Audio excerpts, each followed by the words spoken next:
Hi friends, welcome to my channel. మేము చేసే వ్యాపారం గురించి డైలీ వీడియోస్ పెడుతున్నా కదండి. ఈరోజు కూడా ఒక వీడియో పెడుతున్నాను. ఏంటంటే కొబ్బరి ప్యాకింగ్ అండి. ఈ వీడియోకి సంబంధించి నేను ఆల్రెడీ వీడియో పెట్టాను. కాకపోతే మీకు చెప్పా కదా, రేట్ చేంజ్ అయినప్పుడల్లా నేను వీడియో పెడతా ఉంటానని. అలాగే ఈరోజు కూడా అదే విధంగా వీడియో పెడుతున్నానండి. అసలు ఇది రేట్ ఎంత పడింది, ఏ కవర్లు యూజ్ చేయాలి, ఏ అట్టలు యూజ్ చేయాలని ఎక్స్ప్లెయిన్ చేసేలోపు మన ఛానల్ని ఎవరైతే సబ్స్క్రైబ్ చేయలేదో సబ్స్క్రైబ్ చేసుకోండి. అలాగే వీడియో నచ్చినట్టయితే మీరు లైక్ చేయటం మర్చిపోవద్దండి. మీరు లైక్ చేస్తేనే ఈ వీడియో అనేది చాలా వరకు రీచ్ అవుతుందండి. ఓకేనా? అలాగే ఇప్పుడు నేను చెప్పాను కదండి, కొబ్బరి అనేది రేట్ చేంజ్ అయిందని. కొబ్బరి అనేది కేజీ వచ్చేసరికి ఇప్పుడు 190 రూపీస్ దాకా పడుతుందండి. నేను అంతకుముందు చెప్పినప్పుడు 150యో 160యో చెప్పానండి. ఇప్పుడు వచ్చేసరికి కేజీ 190 రూపీస్ పడుతుంది. నేను అప్పుడు ఒక 6 అట్టలు చేసుకోమన్నాను. ఇప్పుడు మీరు 7 అట్టలు కానీ 8 అట్టలు కానీ చేసుకోవాలండి. కొబ్బరి వచ్చేసరికి కొబ్బరి ప్యాకింగ్ కేజీకి వచ్చేసరికి 7 అట్టలు కానీ 8 అట్టలు కానీ మీరు 8 అట్టలు చేసుకుంటే మనకు రూపాయి అనేది లాభం వస్తుంది. కాకపోతే ఏంటంటే మనం క్వాంటిటీ తగ్గటం వల్ల అట్టలు లేటుగా సేల్ అవుతాయి అనమాట. అందుకని మనకి క్వాంటిటీగా వాళ్ళకి చూపించాలి. అట్టలు త్వరగా పోవాలంటే కేజీకి వచ్చేసరికి 7 అట్టలు చేసుకోండి. అలా కేజీకి 7 అట్టలు చేసుకోవటం వల్ల మనకి అట్టకు వచ్చేసరికి ఇప్పుడు మిగిలేది 8 రూపీసేనండి. ఇదివరకు 10 రూపీస్ దాకా మిగిలేయి, ఇప్పుడు 8 రూపాయలు మాత్రమే మిగులుతాయి అనమాట. ఎందుకంటే మనం వాటిల్లో కవర్లు అట్టలు ఇవన్నీ తీసేయంగా మనకి అట్టకు వచ్చేసరికి 8 రూపాయలు పడుతుంది. అలాగే మీరు కొబ్బరి తెచ్చుకునేటప్పుడు మీరు కొబ్బరి చెప్పల్లో పల్చని చెప్పలు తెచ్చుకుంటే మనకి అట్టలు ఎక్కువ అవుతాయండి. అలాగే ప్యాకింగ్ చేసేటప్పుడు సైజు కూడా వాళ్ళకి పెద్దదిగా కనపడి అట్ట త్వరగా సేల్ అవుతుంది. అందుకని మీరు కొబ్బరి మాత్రం తెచ్చుకునేటప్పుడు చూసి తెచ్చుకుంటే మనకి అట్టలు ఎక్కువ అవుతాయి, లాభం అనేది కూడా ఎక్కువ వస్తుందండి. అలాగే ఇప్పుడు వచ్చేసరికి ఏ కవర్లు యూజ్ చేస్తున్నామంటే 3 సైజు కవర్లు. కవర్ సైజ్ అనేది ఏమీ చేంజ్ అవ్వలేదు. అలాగే అట్టలు వచ్చేసరికి కూడా 7, 11 కానీ 6, 11 అట్టలు కానీ తెచ్చుకోవాలండి. అలాగే అట్టలు వచ్చేసరికి మీరు కొబ్బరి అట్లకు కొట్టేటప్పుడు 2 అట్టలు అంటే బరువు ఆగాలి కాబట్టి 2 అట్టలు పెట్టి కొట్టండి. అట్లా అయితేనే బరువు అనేది ఆగిద్ది. అట్లు కొట్టేసిన తర్వాత మీరు పంచింగ్ చేయాలి. అలాగే పంచింగ్ చేసి దానికి తాడు కట్టి 5 అనే నెంబర్ వేయాలి. ఎందుకంటే వాళ్ళకి షాప్లో వాళ్ళకి తెలిసిద్ది 5 అనే నెంబర్ వేయటం వల్ల. అలాగే నాకు ఒకళ్ళు కామెంట్ పెట్టారండి, అసలు ఇవి ఎక్కడ సేల్ చేయాలి అని అడిగారండి. ఏంటంటే ఇప్పుడు మన ఇంటి దగ్గర కానీ ఆడవాళ్ళు అయితే మన ఇంటి దగ్గర చిన్న చిన్న షాపుల్లో సేల్ చేసుకోవచ్చండి.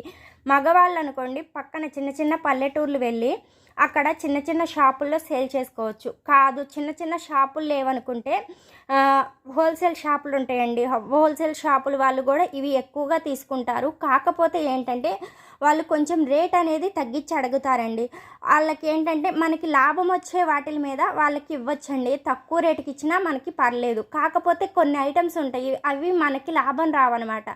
అందుకని చెప్పి అవి మనం ఇచ్చేవి 35 రూపాయలకి తగ్గించి ఇవ్వకూడదండి. అవి ఏమేమి ఐటమ్స్ అంటే యాలుక్కాయలు కానీ, జీడిపప్పు కానీ, కొబ్బరి కానీ, ఇవి అనేవి ఈ 3 రకాలు మనము ఆ హోల్సేల్ షాపులకి వేసేటప్పుడు 35 రూపాయలకి అనేది తగ్గించకూడదు. అలాగే ఇప్పుడు మనము మిగతా ఏ ఐటమ్స్ వేసినా మనం తగ్గించి ఇచ్చినా పర్లేదండి. అందుకే ఎవరన్నా షాప్స్ లేవనుకునే వాళ్ళు మ్యాక్సిమం చిన్న చిన్న షాపులు హోల్సేల్ షాపులు కాకుండా చిన్న చిన్న షాపుల్లో చూసుకొని వేసుకోవాలి. పల్లెటూర్లకు వెళ్ళి పెద్ద పెద్ద హోల్సేల్ షాపుల్లో కన్నా పల్లెటూర్లు వెళ్ళి వేసుకుంటేనే మనకు లాభం కనబడిద్ది. ఎందుకంటే పల్లెటూర్లో వాళ్ళు పక్కన ఊరికి వెళ్ళి తెచ్చుకోలేరు కాబట్టి పల్లెటూర్లో ఏంటంటే మనం చెప్పిన రేటుకి తీసుకుంటారనమాట. అందుకని మనకు రూపాయి అనేది లాభం వస్తుంది. మ్యాక్సిమం పల్లెటూరు వాళ్ళు ఏంటంటే చిన్న చిన్న షాపులలో ఒక అట్ట 2 అట్టలు తీసుకున్న మనకి ఎక్కువ షాపులు ఉంటాయండి పల్లెటూరులో వచ్చేసరికి. అందువల్ల మనకు అనేది లాభం వస్తుంది అన్నమాట. ఓకేనండి. షాపులు లేకపోతే మాత్రం మ్యాక్సిమం హోల్సేల్ షాపుల్లో ఇచ్చేటప్పుడు చూసి వేసుకోండి. అలాగే వచ్చేసరికి నన్ను అడిగారు అట్టలు ఎక్కడ తెస్తారు, కవర్లు ఎక్కడ తెస్తారని. నెక్స్ట్ వీడియోలో కంపల్సరీ పెడతానండి. ఇప్పుడు ప్రస్తుతానికి వచ్చేసరికి హోల్సేల్ చిన్న చిన్న షాపులు లేకపోతే ఎక్కడ వేయాలని అడిగారు కదా, వాళ్ళకి చెప్తున్నాను అనమాట. హోల్సేల్ షాపులకు వేసుకోవచ్చండి. అలాగే మీరు స్టార్టింగ్ మొదలు పెట్టినప్పుడు తక్కువ అట్టలు షాప్స్కి అనేవి తీసుకెళ్ళి తర్వాత రోజుకి ఐటమ్స్ అట్టలు పెంచుతూ ఉంటే ఆ అట్టల ద్వారా మనము అంటే చిన్న చిన్న షాప్స్ ఎక్స్ట్రా కూడా పెంచుకుంటూ ఉంటే రూట్ పెంచుకుంటూ ఉంటే మనకు అనేది సరుకు అనేది తొందరగా పోతుందండి. అలాగే మనకి సరుకు రొటేషన్ కూడా అయ్యి మనకు అనేది లాభం వస్తుందన్నమాట. అందుకే మ్యాక్సిమం చూసేసి చిన్న చిన్న షాపులకి వెళ్తే మనకి లాభం అనేది ఎక్కువ వస్తుంది. కొంచెం ఎక్కువ కష్టపడ్డా కాబట్టి పడ్డా కానీ మనకి రూపాయి అనేది లాభం కనబడుతుంది అనమాట. కొంతమంది తిరిగిన వాళ్ళు తిరిగినట్టే ఉంటారు. పొద్దున్న నుంచి సాయంత్రం దాకా తిరిగినా వాళ్ళకి లాభం అనేది బాగా వస్తుందండి.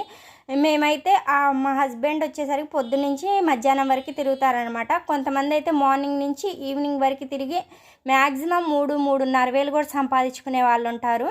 కొంతమంది ఏంటంటే ఇది తక్కువ టైం చేసి ఇంకో పని కూడా చేసుకునే వాళ్ళు ఉంటారు. ఇది తక్కువ టైం చేసి ఒక 200-300 వచ్చినా చాలా అనుకునే వాళ్ళు ఉంటారు. అలాగే ఆడవాళ్ళైనా సరే ఇంటి దగ్గర ఉన్న షాప్స్కి వెళ్ళి వేసుకున్న వాళ్ళకైనా సరే 200-300 అనేవి లాభం అనేది కంపల్సరీ వస్తుందండి. అలాగే నేను పెట్టే వీడియోస్లో మీకు ఇంకా ఏమన్నా డౌట్స్ ఉంటే, అంటే మేము చేసే వ్యాపారంలో ఏమన్నా డౌట్స్ ఉంటే మీరు నాకు కామెంట్ చేయండి, నేను చెప్తాను. అలాగే ఏమన్నా ఐటమ్స్ గురించి గ్రాముల్లో కావాలన్నా అవన్నీ అడగండి, నేను క్లియర్గా వీడియో తీసి పెడతాను. ఓకేనండి. అలాగే మీరు మాత్రం వీడియో నచ్చినట్టయితే ఒక చిన్న లైక్ చేయటం మర్చిపోవద్దండి. మీరు లైక్ చేస్తేనే వీడియో అనేది చాలా వరకు రీచ్ అవుతుంది. మన ఛానల్ని కూడా సబ్స్క్రైబ్ చేయటం మర్చిపోవద్దండి. మీరు సబ్స్క్రైబ్ చేసుకుంటేనే మేము యాడ్ చేసే ఐటమ్స్ గురించి కానీ, లేకపోతే మేము పోసే ఐటమ్స్లో రేట్ చేంజ్ అయినా వాటి గురించి కూడా మీకు క్లియర్గా తెలుస్తుందన్నమాట. ఓకేనండి. ఇక్కడ నేను కొబ్బరి సరిగ్గా అట్టకి మధ్యలోకి పిన్ కొట్టకపోయేసరికి కొబ్బరి అనేది కవర్లోంచి బయటకు వచ్చేసింది. ఇంకా మళ్ళీ వెతికి వాటిలోంచి అట్టకు కొడుతున్నాను అనమాట. ఇలా అందుకే మనం పిన్ కొట్టేటప్పుడు మధ్యలోకి చూసి కొట్టాలండి. ఓకేనా. అలాగే మీకు ఏదైనా డౌట్ ఉంటే నాకు కామెంట్ చేయండి, నేను క్లియర్గా తర్వాత వీడియోలో అయినా ఎక్స్ప్లెయిన్ చేస్తాను. రేట్లు కానీ ఏవైనా సరే మీరు ప్రతి వీడియోలో చెప్తున్నా, ఇప్పుడు కూడా చెప్తున్నానండి. మీరు సరుకు తెచ్చుకునేటప్పుడు చూసి క్వాలిటీగా ఉందా లేదా, అలాగే రేటు ఎలా ఉంది అంటే ఒక షాపులో ఒకలాగా ఒక షాపులో ఒకలాగా ఉండేది కదా. అందుకని రేట్ అయినా సరే ఒక 2-3 షాపుల్లో కనుక్కొని తీసుకొచ్చుకోండి. అలాగే ఒక్కొక్క చోట ఇప్పుడు కొబ్బరి చెప్పా కదండి, పల్చని చెప్పలు తెచ్చుకోమని. మిరియాలు అయితే కొన్ని చోట్ల చిన్న మిరియాలు ఉంటాయి, పెద్ద మిరియాలు ఉంటాయి. అలాగే కిస్మిస్లు వచ్చేసరికి చిన్న సైజు కిస్మిస్లు ఉంటాయి, పెద్ద సైజు కిస్మిస్లు ఉంటాయి. అలాగే జీడిపప్పు వచ్చేసరికి పెద్ద ముక్క చిన్న ముక్క అలా ఉంటాయి అనమాట. అందుకని ఏయైనా సరే మీరు చూసి తెచ్చుకోండి. ఓకేనా. మీరు చూసి తెచ్చుకుంటే సరుకు క్వాలిటీగా ఉంటే అట్టలు అనేవి తొందరగా పోతాయండి. ఓకేనండి. అందుకే మనం సరుకులో క్వాలిటీ అనేది మెయింటైన్ చేయాలి. ఓకేనండి. మీరు మాత్రం వీడియో నచ్చినట్టయితే లైక్ చేయటం మర్చిపోవద్దండి. నాకు కావాల్సిన కొబ్బరి అట్లన్నీ కొట్టేసేసాను. ఓకేనండి. వీడియో నచ్చినట్టయితే ఒక చిన్న లైక్ చేయండి. బాయ్.